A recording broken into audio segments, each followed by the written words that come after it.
Com certeza tem uma contraindicação. Tem. Não tem? Quais são que acho que vocês já identificaram?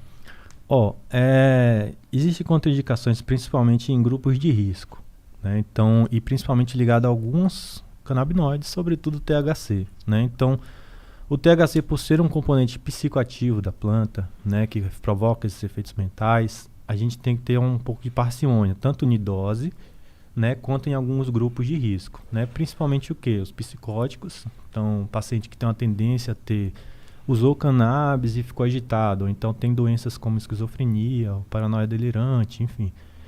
Ele não é indicado que ele use o THC, porém ele pode usar o CBD, né? Então, por exemplo, gestantes também.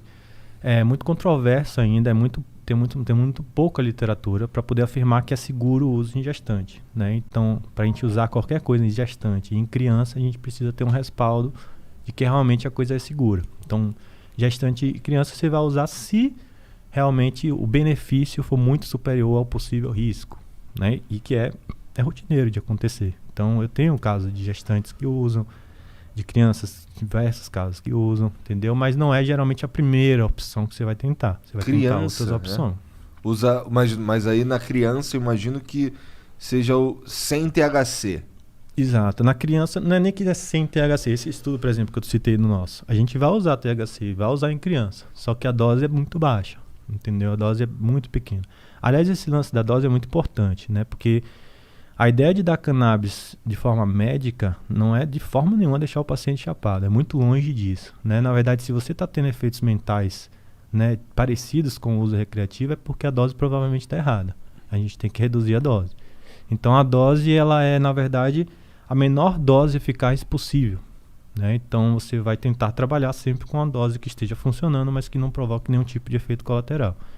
Então, nas crianças, né, só para finalizar o lance do grupo de risco, você vai pensar 2 vezes, né, realmente preciso, já tentei outras coisas, qual é o tipo de canabinoide que eu vou utilizar, na gestante a mesma coisa, nos psicóticos a mesma coisa.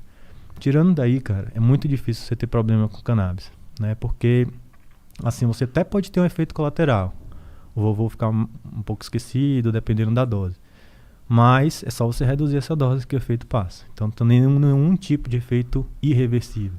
Não tem nenhuma morte documentada no mundo por overdose de cannabis. Então, você não consegue hoje chegar na farmácia. Se você entrar na farmácia de olho fechado, escolher um remédio, tomar a caixa inteira, com certeza você vai para o hospital.